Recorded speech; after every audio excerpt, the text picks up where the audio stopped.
The cameo system definitely should not come back in the next Mortal Kombat, and I don't think it's going to come back. And I say that as a person who actually does enjoy the mechanic. The problem is that cameos are just clearly out of step with what the majority of Mortal Kombat players would want. Those people who are playing MK are just looking for a 1v1 experience. I do think that if they went for a 2v2 tag team, that would have went over better. Only because in that scenario, you wouldn't have the added sting of seeing fan favorite characters basically reduced to sidekicks like in MK1. I think that was a strike to its reputation as well. If you mained Kano in the last few Mortal Kombat games, but then in MK1 you see that he's just an assist now, you might find that even more offensive than him not showing up in the game at all. But ultimately, I think if you put any team mechanics in a Mortal Kombat game, it's not going to go over well unless it's optional. Like Mortal Kombat 9's tag team mode, for example. Now, like I just said 40 seconds ago, I enjoy the cameo system from a gameplay perspective. But there has been one thing about the cameos that has always bothered me in this game, and that is how the cameos themselves look. Half of the cameo roster in Mortal Kombat 1 either have a design that is ripped directly from the classic era of Mortal Kombat, or they have a design that is heavily inspired by those games.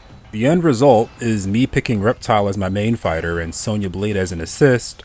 Reptile is sporting a sleek, modern design, possibly the best design Reptile has ever had. Meanwhile, Sonya is standing there right next to him, looking like she is trapped in the 90s. The aesthetics clash, and it makes the cameos look like they are out of place. This is one of those things that just piss me off whenever I think about it. It just looks so tacky to me. I understand the multiverse thing, but that aspect of MK1's plot doesn't really start unfolding until the final act. Also, the multiverse stuff is the worst part of Mortal Kombat 1's story. And it's not like any of the classic cameos show up in the story as actual characters. If they do show up in the story, they're background noise at most. So MK1 basically does nothing to justify the appearance of these cameos, which wouldn't be much of a problem for me if they didn't stick out like a sore thumb, or at the very least if cameos had skins to unlock. But unfortunately, the vast majority of Mortal Kombat 1 cameos do not.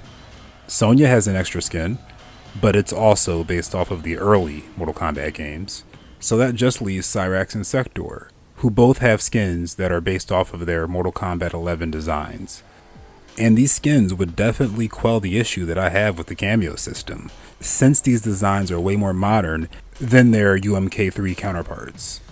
You just have to play Invasions mode to unlock them, and I'm not doing that. Sector is my most used cameo in Mortal Kombat 1.